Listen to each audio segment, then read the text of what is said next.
Halo semuanya, perkenalkan saya Kolita Mani Pradarona, mahasiswi Magister Teknik Biomedis Universitas Gadjah Mada. Pada kesempatan kali ini saya akan mempresentasikan proyek UTS saya yang berjudul Implementasi Deteksi Puncak R dan Estimasi Heart Rate pada Sinyal EKG Pengemudi Mobil menggunakan metode Moving Average Filter.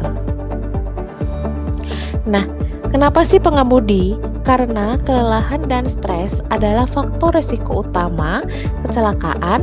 Nah, EKG adalah sensor untuk memantau kondisi ini secara objektif. Namun, masalah utamanya itu adalah noise yang sangat besar saat berkendara, seperti artefak gerak dan juga aktivitas otot atau EMG yang menutupi sinyal jantung asli. Nah, secara teori, sinyal EKG terdiri dari gelombang P, kompleks QRS, dan gelombang T. Nah, dalam tugas ini, fokus saya adalah mengekstraksi puncak R karena merupakan komponen paling dominan yang digunakan untuk menghitung interval antar detak jantung atau BPM. Nah, sistem yang saya bangun bekerja dalam 5 tahapan utama, dimulai dari akuisisi data mentah, preprocessing untuk konversi unit ke millivolt, lalu juga proses denoising, ekstraksi fitur puncak R, hingga kalkulasi akhir nilai BPM. Nah, untuk proses denoising, saya mengimplementasikan filter moving average. Nah, filter ini bekerja dengan cara merata-ratakan nilai sinyal dalam sebuah jendela waktu. Nah, dalam hal ini saya menggunakan jendela berukuran 5 untuk memuluskan sinyal dari gangguan frekuensi tinggi. Nah, data yang digunakan ini berasal dari database Visionet yang topiknya itu tentang stress recognition in automobile drivers dengan kode yang saya ambil itu dari Drive 01. Nah, data ini memiliki frekuensi sampling yang cukup tinggi, yaitu 496 Hz yang memberikan detail yang baik tapi juga membawa banyak noise. Nah, sebelum kita masuk ke hasil analisis, ayo kita lihat dulu bagaimana program ini berjalan di lingkungan Google Colab. Baik, sekarang kita akan beralih ke demonstrasi program yang telah saya kembangkan di lingkungan Google Colab.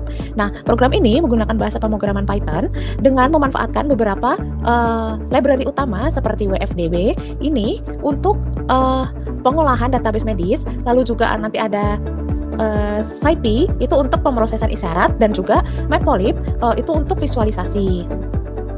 Untuk tahapan inisialisasi dan pembacaan data, langkah pertama adalah melakukan instalisasi library WFDB untuk mengakses database Visionet secara lokal. Dan di sini saya menggunakan fungsi RD-record untuk membaca file Drive 01 yang merupakan data dari EKG pengemudi.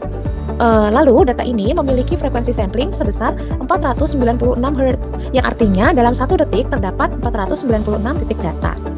Nah, selanjutnya saya mengambil cuplikan data selama 10 detik pertama atau setara dengan 4.960 titik data. Itu dari fs dikali dengan durasinya.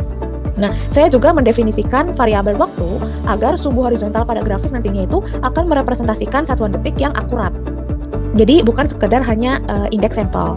Nah, sebelum melakukan deteksi, saya menerapkan metode Moving Average Filter menggunakan fungsi konvolusi dengan jendela sebesar 5. Nah, tujuannya adalah untuk mereduksi noise frekuensi tinggi atau artefak otot yang disebut EMG yang sangat dominan pada data pengemudi ini, sehingga morfologi gelombang ini nanti menjadi lebih halus. Nah, untuk ekstraksi fitur, saya menggunakan fungsi find_pix dari library SciPy. Nah, saya menetapkan parameter distance sebesar setengah dari frekuensi sampling, ini ya, untuk menghindari deteksi ganda pada satu siklus jantung, serta parameter height sebesar 0,3 mV. Nah, ini sebagai ambang batas atau threshold untuk mengidentifikasi puncak R. Nah, setelah puncak R teridentifikasi, sistem menghitung estimasi detak jantung atau BPM dengan mengalihkan jumlah puncak yang ditemukan dengan rasio durasi terhadap 1 menit. Nah, hasil perhitungan ini kemudian ditampilkan secara otomatis pada grafik gitu. Nah, terakhir pada bagian plotting, saya menampilkan perbandingan antara sinyal asli yang transparan dengan sinyal terfilter yang juga lebih solid. Nah, nanti pada grafik terdapat titik merah yang muncul yang menandakan keberhasilan algoritma dalam mengunci posisi puncak R. Nah, coba kita running dulu. Datanya itu udah dimasukkan terlebih dahulu ya ke dalam Google Colab. Ini kita running. Ini juga kita running. Oke. Nah, meskipun terdapat guncangan sinyal di awal, sistem tetap mampu mendeteksi pola ritme jantung utama. Gitu. Nah, dapat dilihat di sini pada detik kelima dan sampai detik ke-10 ini, noise ini mulai menebal. Itu ya nantinya akan kita bahas lebih lanjut di slide analisis gangguan. Nah, lalu juga ini ada analisis lebih detail lagi. Jadi kita zoom selama 2 detik gitu. Nah, setelah kita melihat gambaran besar dari sinyal yang selama 10 detik tadi, sekarang kita akan masuk ke analisis yang lebih detail dengan melakukan windowing atau pemotongan sinyal pada durasi 2 detik pertama. Nah, langkah ini sangat penting untuk mengobservasi morfologi gelombang EKG secara mikroskopis. Nah, pertama, kita kembali mendefinisikan variabel Fs atau frekuensi sampling sebesar 496 Hz. Nah, parameter ini adalah kunci untuk memastikan bahwa data yang kita ambil dari record.p_signal ini benar-benar merepresentasikan durasi waktu yang kita inginkan. Nah, pada baris kode ini yang saya melakukan slicing data dengan mengalihkan Fs dengan 2 ini. Cara ini kita mendapatkan cuplikan data yang sangat spesifik, yaitu tepat dari detik ke-0 hingga detik ke-2. Nah, untuk visualisasi yang akurat, saya menggunakan fungsi np.linspace ini dari library NumPy. Nah, fungsi ini membantu saya memetakan setiap titik sampel ke dalam sumbu waktu yang presisi mulai dari 0 hingga 2 detik. Nah, tanpa langkah ini, sumbu horizontal grafik ini nanti hanya akan berupa indeks angka, bukan satuan waktu detik.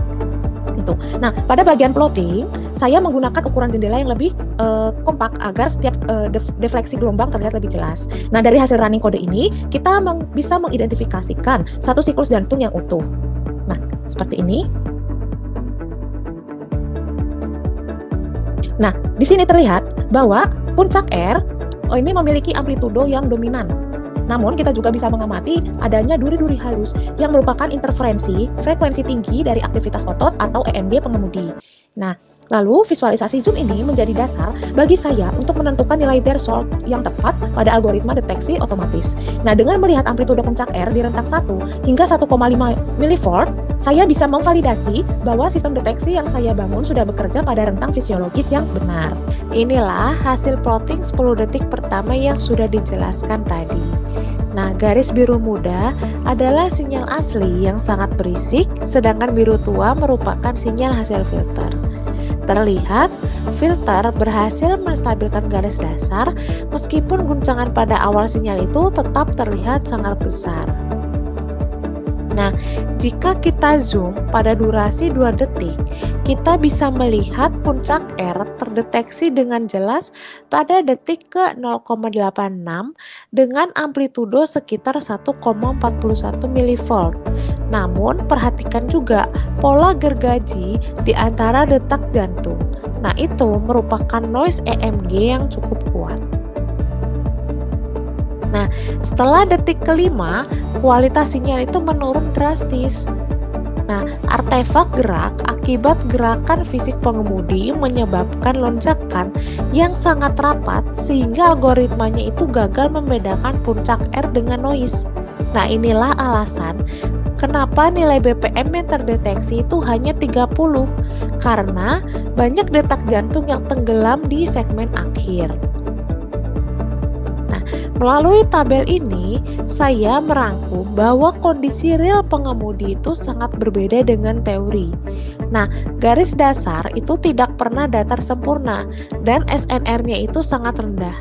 Hal ini membuktikan bahwa metode sederhana seperti moving average memerlukan dukungan algoritma adaptif lainnya.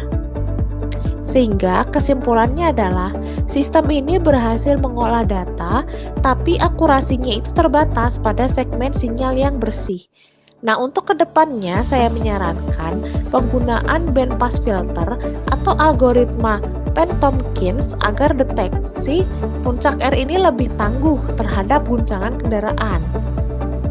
Nah, sekian presentasi dari saya. Semoga hasil analisis ini dapat memberikan kontribusi pada pengembangan sistem pemantauan keselamatan pengemudi. Sekian, terima kasih.